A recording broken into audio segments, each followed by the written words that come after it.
How many carb jabs we can do? Yeah, I'm sick yeah, of talking about. I'm sick of talking about footstraps. So, yeah, yeah, yeah, Just talk about uh, shoulder pain soon. yeah, yeah, exactly. Yeah, talk about knee pain and back pain. yeah. But no, yeah, I'm getting more into it. Like I said, when it's not, like it's a better alternative, I think, now than taking a. If you had to, so say you're a windsurfer who has small gear and you're thinking about buying big equipment, like a big free ride board, a big 7.5 meter sail with the carbon mast and everything to go for it. I'd rather choose to just buy some wing foiling gear Yeah. over that. Yeah, that was Um, my thinking as well. That's why I got into it rather than buying the massive yeah, gear. And I'm it's glad, that really, big that windsurfing gear, just lugging it around, even just lugging it around, and then it's fun for a while, but you soon once you like, especially when you get comfortable carb jibing and stuff, you're kind of limited with that big gear. It's just backwards and forwards. yeah, Put your carb jibe in. Once you can plane out of them, maybe duck jibes on a big sail. That's about it. Whereas with the wing foiling, 12 knots with a 5 meter wing, 1,000 square meter foil, you are like having the time of your life doing all sorts. Right. And there is like the big crossover in the two sports. So being a really good wing foiler, you're going to be a decent windsurfer, and vice versa. So if you're a good windsurfer, you'll very quickly become a good wing foiler. Okay. Yeah, I've knocked it. I'm kind of coming around to it. Well, do you know what? I was kind of hesitant to tell you because I thought you were going to kick me out of the group. I still might, Gareth. We'll see how the evening goes. This time. No, I'm kidding. Yeah, it's yeah, yeah, quite into it. If anybody does want to learn it, we do it out here in sunny Greece. It's a good place to learn it because it's offshore wind, flat water. Good place to get up and going with it. Yeah, that's Awesome. that's the promotion done. Mike, have you been out Yeah. recently? You been out much? No, it's not been much wind actually. I had a tooth out last week, and then some other stuff, and I've been building IKEA furniture the last nice. 2 days. Yeah, while I was away, That sounds great. a load of IKEA furniture got ordered. So You've just yeah, been there. I was going to go today. You've just been to Catlos, haven't you, mate? Yeah. Week before last. Yeah. Yeah. Good. Yeah, it's good. Good. Had 6 out of 7 days, sort of Nice. three or so days doing sort of light wind, heli tax and stuff, and then there was good 2.5 days sort of planing weather. So yeah, Been a bit good. of we had a really good May here. May we had I think we had 80% planing conditions. So planing conditions here is a force 4 or above for at least 3 hours. And then June's been not great, to be honest. We've had it seems to be like June, we have 2 or 3 days really strong winds, and then 4 or 5 days it kind of just disappears, and then comes back really strong again for a couple of days, and then disappears. Yeah, I'm going to go to West Kirby tomorrow, do some heli tax again, looking at that. I know it's a northwesterly, but wind is wind. Exactly, yeah. West Kirby, you might even get going. I probably will, to be fair, at those gusts. Yeah. 19 knots. Yeah. That's a 5.2 for me. Yeah. That's 4.4 for you, Jeff. Yeah, probably right, actually. Yeah. Lost a bit of weight, so I can go on a 3.0. Oh, nice one there. Yeah. I'd probably get the weekend, I think, probably. Finish. Yeah, it's a bit of wind at the weekend as well, looks like. Yeah. Finish off my cupboards. Oh, Boss Niger. Friday. Also, Yeah, it's coming. Inland It's coming sea in. as well. Yeah, it's coming in Friday for us. Ideal. Inland sea would be good. Good Yeah. tide times Yeah, as well. southerly, Inland sea would be ace there. yeah. You're right. Bit of a weird. I would keep an eye on that. I wouldn't make plans on that because I'm sure that's going to change. To have such a short window of such strong winds is a bit unusual. Mm. Normally, it's obviously the forecast below is not showing anything close to it. Yeah, good point. Bit of a fun. I interpret that though as being quite gusty there, looking at those two, the bandwidth of that. Yeah, I would be. I mean, it's a good forecast if it comes, but that for me, if I was in York, I would not be driving over for that. Yeah. Because that looks like something. It looks like a really small weather system, and they always change a lot then. But keep an eye on it. Could be a good day. Yeah, definitely. I think the board works on that wind as well. Yeah. Grimwith looks all right. Friday, Saturday. Everybody training up there. Greystoke. Bridlington.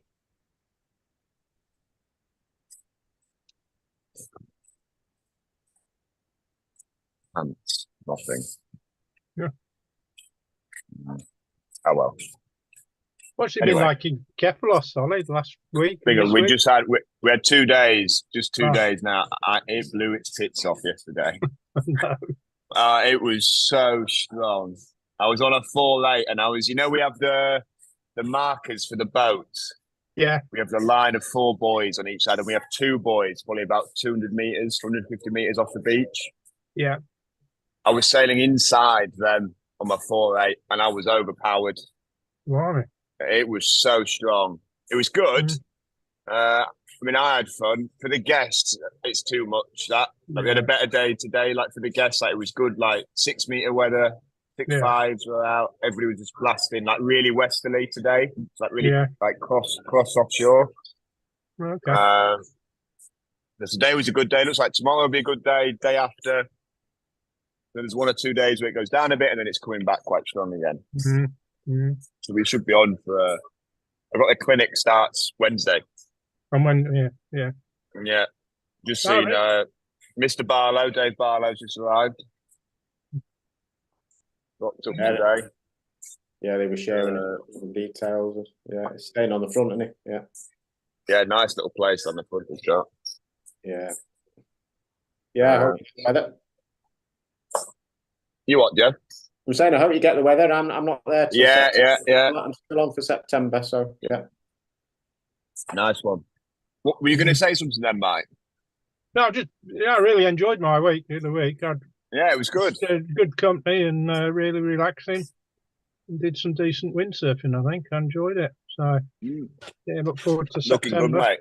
You're looking good. Yeah. Obviously, I have to say that, but you were looking good. Yeah. I'll slip you the coffee money later. Right, guys, we'll have a. I mean, this is a topic that I've been talking about doing for a couple of weeks, but one thing or another has got in the way. Last week, we had crappy internet. Last night was the Euros.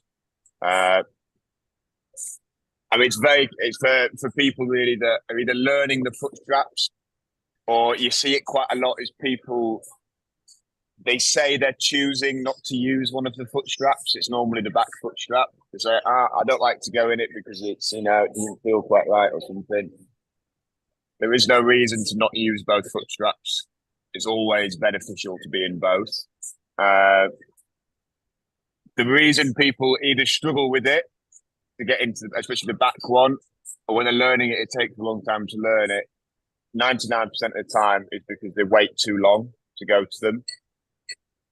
And the board just picks up too much speed. At which point it simply just becomes scary. It's not for a lack of technique. It's just terrifying when a board's moving at full speed to then start moving your feet around on it. Because it normally ends up with a kind of big crash. Because when you get scared, you start to get stiff. And when you start to get stiff, you stop using the harness, you lose the muscle pressure, all goes to pot. So there is here a couple of videos of Jake. Jake was out here. Was he out here when you were here, Mike? You are muted. And we just unmute yourself, Mike. Unmute yourself. Are you lip reading? Yeah. No, it was the that Spanish lad, I think. Ah, yeah. Okay, yeah. But you were doing similar with him, weren't you? Yeah. So with Jake here, you can see board is not moving very fast at all. And we're going into the straps. So to do it, I mean, Jake's got kind of an advantage because he's very light. But if you're on a board that is relative to your size and ability, the right size, it shouldn't be difficult no matter your size. Yeah? So for example, Jake's maybe 50 kilograms, I'm 90. But if I was on a 160 litre, 156 litre gecko, I should still be able to do this just as well as Jake is, even though I'm heavier. Yeah, because I picked the right board for it. The trick to this is to use the harness as much as possible to get as much pressure through the mass foot to hold the board flat. Because when you go to the foot straps early, you are sitting too far back on the board. Yeah. Without that mass foot pressure, the nose is going to lift. It'll spin straight upwind as soon as you lose that mass foot pressure. So you've got to keep the mass foot pressure on. So you're hanging that harness as much as you can. You can even bend your elbows and pull down on the boom actively with your hands as well. And it helps to shift the hands a little bit further back than you usually would.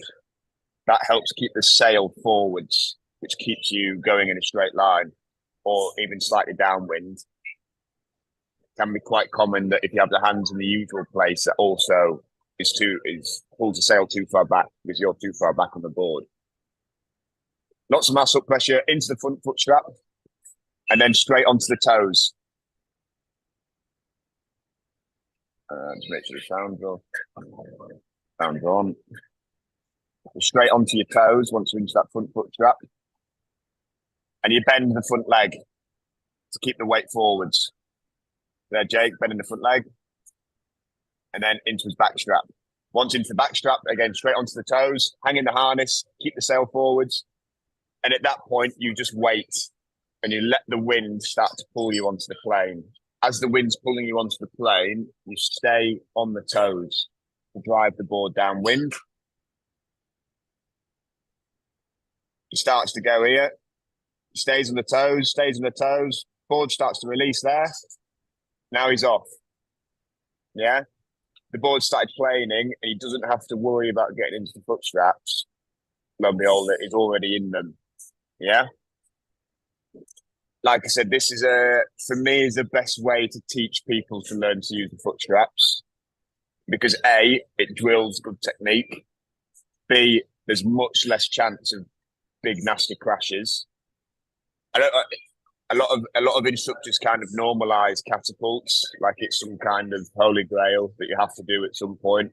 You shouldn't. If you catapult and something's going wrong, it's not a natural thing that just sometimes happens. It's because there's a gap in technique somewhere. Catapults also can be quite off-putting for a lot of people, and they can hurt a lot. So we try and avoid them really at all costs. Jake here loses control a little bit after this. Once you're into the toes and you've got the board planing, then you adopt your normal planing position. So you want to try and pull the clue of the sail down and in towards the back of the board, and you would roll over onto the heels and you'd start to put pressure into the boards, like laterally into the board, especially into the fin, so that you can start planing upwind a little bit. Yeah? Any questions with that so far? No, that makes massive sense. Yeah? Yeah. For you, that's probably quite, I guess you're at this point now. That's you might where I have am been past at, it yeah. already. No. But what you've told, well, you've just explained in the last 10 minutes, I've not heard that before, which is awesome. because I've been hanging off a bit too long. I'd be like you say, I'm too scared then for the back in. Yeah. Yeah, like I say, go early as possible. I mean, if you watch, go and watch like a PWA slalom event, anything like that. The guys are not waiting for the board to plane before they go into the foot straps. They're going in as it starts to plane. Yeah. And it's the same thing that we're trying to drill here, is that we start too early. And then you can, as you get more comfortable, you can let the board speed up a little bit more before you go into it. You always go into your foot straps before the board is at full speed. Just as it starts to release from the water, that's when you want to go for them. Yeah. So, Ollie, I can get in the foot straps quite straightforward, but I always notice that I still slightly can see and feel that the back does slightly go upwind. It doesn't bother me because I can just slot in, but it does annoy me that I still do it. And I'm thinking, should I put more weight on my front and push out, or have I got too much weight on the back fin? Exactly, Jeff. No, you're exactly right. You just need to get a little bit further forwards. Yeah. Okay. With the body weight. What helps for me, so the reason the front foot strap's so easy to go to, then is across the board for everybody. The front foot strap everybody finds easier, is because your hips, when you start to plane, your hips naturally point they're very parallel with the front foot strap. That makes sense. So because we're slightly twisted forwards when we're windsurfing, and the front foot strap is also twisted slightly outwards, we're completely parallel to it. And because we're leaning back, the front foot strap is directly in front of us. So it's very easy, because it's in front of us, to go into it. The reason the back foot strap's so difficult is because it's underneath you. It's not in front of you. Yeah? You need to get it in front of you, and you do that by making your hips parallel with it. So you want to twist your hips towards the tail of the board until you become parallel with the back foot strap. So the back foot strap also sits in front of you rather than underneath you. Does that make sense? Okay, yeah. Yeah. But you could argue that it's not something we were doing windsurfing, which is look at your feet. But if you actually did look at your back foot, your hips would turn parallel to the sail for a split second, wouldn't they? Yeah, you're right, Jeff. The only problem with that is that your body weight might follow your eyes. Yeah. But this is what I mean. I've talked about this before. Like, vision is not as important as people make out for it to be. Like, if you watch a lot of guys, like people that do tutorials on YouTube, whatever, or watch my POV videos are good. Because on my point of view videos, you can see where I'm looking because the camera's pointing in the same way. I rarely look out the turn, apart from in specific parts. For example, on the rig flip, you look out the turn of the carve jibe. For the rest of it, I'm kind of looking at the sail or down at the mast foot. Yeah. And so if we don't do it, so if I, for example, if I don't do something, I'm not going to teach it that way. For me in the carve jibe, I rarely look out the turn, and therefore I'm not going to teach it. I don't believe that the vision is, for some people it is important. For some people, they really need to understand the vision follows the body, whatever. I think for the majority of people, it's not. And I think instructors use it as a kind of scapegoat.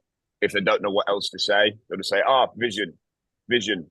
Make sure you look where you're going. Make sure you look where you're going. And then you look where you're going, but nothing changes. So, Jeff, I think it's a very valid point that you could briefly look at the back foot strap, see where it is, twist the hips towards it, because then you know where the hips need to twist to. Slip into it and then look forwards again. I would probably try not to make a habit of consistently looking down. Okay. But to make a quick glance, also when you're hooking in and stuff, to make a quick look at your harness lines to see where they are, it's not a big problem. To look at your sail a bit when you're going through your carve jibe, not a big problem. You don't need to be looking down the clue all the time. If, for example, you're carve jibing in waves, you'll want to be looking at the water in front of you to make sure there's no big bits of chop or anything. Jake, most of the time, was looking either at his hands or his feet. Here, he's kind of looking at his front arm. He was pulling on it all the time. He spent a lot of time here as well, looks down at his feet, doesn't fall in. This is great from Jake. He was really good. This is his first time playing. But yeah, kind of lost track of what I was talking about. Yeah, vision for me, not a super important thing. But yes. Any other questions with that? No, it's good that, Ollie. I think my takeaway from me is I'd leave it too late. Yeah, so try next time you go windsurfing, go to your footstraps with as little wind as possible. Yeah. Don't think about getting playing. Think about getting into the straps and then roll up onto the toes. It's like, I've been calling it recently, it's like the Michael Jackson, which is kind of the stance that Michael Jackson, like when he holds his cap and like rolls up onto his toes. Yeah. This is kind of the stance that Jake's in at the minute. You kind of roll up onto your toes and pull the boom in nice and close and just pull down on it hard. You kind of artificially create more muscle pressure than you need. Yeah. Is that going to get you playing in quicker as well, doing that? It probably wouldn't, to be honest, Mike, because you're kind of relying just on the wind to pull you onto the plane. And because there's nothing really here you're kind of out of balance, but holding it in balance. If that makes sense. The board, we're not in a natural place for the board and the sail at the minute. But it's a very good way to teach the footstraps because it's very low risk. And it emphasises the point that you don't need to be fully planing to go to the footstraps. Yeah. And if you watch people that are good at them, they're not fully planing when they go to them. They're going as the board's starting to release. Yeah. The third benefit of this is the technique's the exact same as if the board was faster. It's just easier when the board's faster to do this. But if you drill this when the wind's a bit lighter, this is one of the things, like this is like I would say maybe a light wind freestyle move to sail in the straps in low winds that is like extremely and directly beneficial to the strong wind counterpart. Yeah. Like I said, this is quite a difficult position to be in, especially if your board's a little bit too small or you don't have quite enough power. But if you can get into this, when you do have a bit of power in the sail and you've got something to lean against, go into your straps. It's going to be a piece of cake. Yeah. For anybody that's kind of struggling with the back strap sometimes, or even the front strap gets stuck a little bit, practice going early. And by early, I mean, don't even think about if it's enough to get planing. Just think about trying to go into the straps without the board planing. It's possible on anything. Doesn't have to be. It's easier on boards with inboard straps, like freestyle wave boards, free wave boards. Like cross variations of boards. Harder on like slalom boards, free race boards, but it's not impossible. It's still manageable. So everybody can practice it really on whatever gear you've got.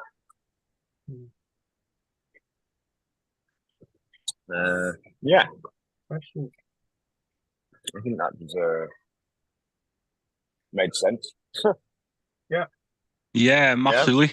Thank you. Yeah, that's by far the best thing I've heard in terms of getting the straps. So like key points to take away from this would be, in terms of the topic of going earlier for the foot straps, is to make use of your third leg, which is your mast foot. So you put as much weight through it as you can because it takes the weight off the rest of the other 2 feet, which are actual feet. You do that by using the harness or your arms. Stay on the toes while you're going for either strap. So once you're into the front foot strap, onto the toes. Once you're into the back foot strap, onto the toes on both feet. And then just wait and let the wind pull you onto the plane. Yeah? Cool. Yeah, the hips also would be another good point. Of always point the hips at in the direction of the foot strap you want to go for. So to make a quick kind of drawing of that, if this is your board here, there's your front foot strap, there's your back foot strap. When you go for your front foot strap, if this is your foot, your hips should run parallel to it. The same thing when you go for your back foot strap, the hips should run parallel to it. So you'll need to twist a little bit towards the back of the board to make that back foot strap accessible. That's why it's more difficult, is because when you go planing, your hips naturally sit in this position because you are counterbalancing the pull of the sail, which is this way. Yeah? Yeah, makes sense. Excellent. Excellent. Brilliant. Excellent. Anybody got any questions about anything else? Unrelated or related? Windsurfing or windfoiling? Can be anything. Biology. No, I'm all right, Ollie. Thank you for that. Nice one. Yeah, cool one, guys. Then I will see you on. I will see. Well, I won't see any of you four. Good evening, Rich. By the way. Hiya. You all right, dude? Yeah, I've been ill, so I've not been participating. So much so I've had to cancel my trip to Kefalos. Oh, no. Oh man.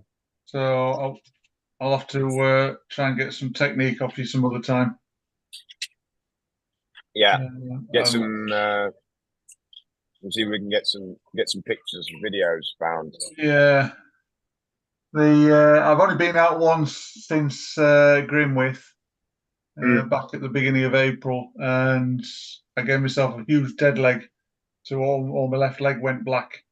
So again, I was off the water for another 4 weeks. So I've had a pretty torrid time of it, and I've been missing it really. So see if we can. Have you got any old photos or videos, Rich, from last year or the year before? No. It's one thing I'm usually too keen to get on the water to start rigging my camera up. So it's something I'm going to have to think about. You know, it's another thing to faff with. Yeah. If you've got any questions, Rich, if you want any topics to talk about, stick them in the group. I always need ideas. It's an interesting topic that I've just missed because I was late to the party tonight, and that's all right. What I'll probably do is, if you're recording it, I'll review it on YouTube. Yeah, it's on YouTube, mate. It's on YouTube. Yeah, because I think what you're talking about is probably where I am. Yeah, I think I remember the last video you put in. You either struggled with one of the straps, it was the front one or the back one, but this would be worth rewatching for sure. Yeah. I was keen to watch it because if you remember, it was the back strap I was struggling with. Yeah. And I think it's because I'm waiting till I'm fully planing before I'm going into the straps. Yeah, definitely. So, and then give this a rewatch, then, mate. I will do. Nice one. Then, guys, I will see you all on Sunday for the next one, which will be looking through the videos that people have put in. We've got quite a lot to go through, I think. Yeah. There's a lot of stuff from Pete, a bit from Caroline now. If anybody gets out this week, try and get some video, get in the group. Just while you're on, Ollie. Yeah. You know that last video you did, the raw video? Oh, this one? That one. What size sail is that? That's a 7 metre. Oh, right, okay. 7 metre cross and 130 litre board. Right. I was going to say, because it didn't look like a lot of wind, and I'm thinking, how on earth are you getting I was actually overpowered. It just doesn't, in the video, it was very windy, actually. I'm pretty overpowered. You can tell because there's a big gap here between the bottom of the sail and the board. There shouldn't be such a big gap. It should be more like they're also a little bit overpowered. I'm going to say, it should be more like that. It doesn't look like there's a lot of wind. That's all. No, it was pretty strong. Yeah. Probably like 24 knots, something like that. Even with a 6.5, really. My normal setup for this is 130 litres with the 6.5. I wouldn't normally take the 7. The 7 feels slightly too big for it. Yeah, I think that's another problem I'm having. I think I'm going out on too small a kit. Yeah, it can be, especially in offshore wind. It's always good Yeah. to size up the board. And Yeah. for me, like Kefaloss, I always tell people to take a slightly bigger board than they used to and a slightly smaller sail.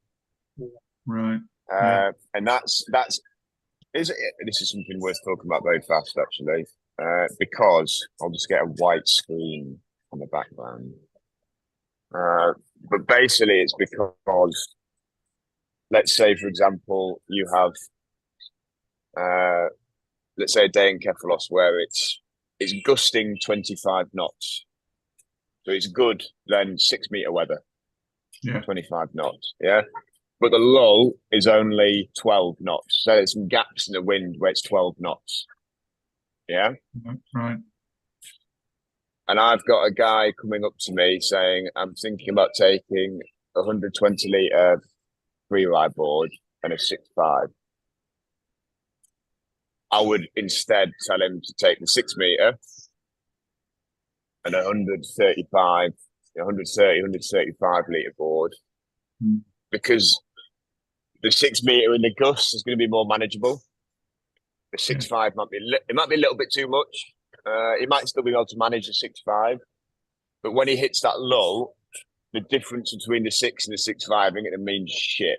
He's not going to be able to plane in 12 knots, whether it's a 6 or a 6.5, and he's going to drop off the plane a hell of a lot faster if he's on a 120 litre board than if he's on a 135 litre board. Right.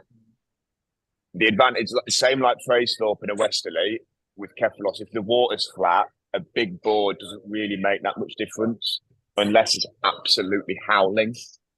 Yeah. Because we don't really have big weight. There's no big bits of chop or anything to smack on the bottom of the board and to wobble the board about. So you can size the board up without any real downside risk. And you can take a smaller sail. That makes learning to jibe easier because the sail's more manageable, it's a bit more lighter, easier to throw around in the hands, and you've got a bigger platform to stand on. So you can do more things wrong in your jibe and get away with it. Yeah. Yeah. It's always good to take a slightly bigger board and a slightly smaller sail, especially when the wind's offshore and the water's flat. So Freystorp in a westerly, West Kirby, Kefaloss, there's quite a lot of places, Royal Island, Fleetwood, all these spots. You don't need to take a tiny board. You can take something a bit bigger and still have as good a time as anybody else. Yeah. Cheers. Yeah. Anyway, guys, I'm going to scoop. Yeah. But thanks for coming. That was a good one. Nice one. Thank you very much. Thank Massive you, help. See you. Always, boys. See you later. See you soon.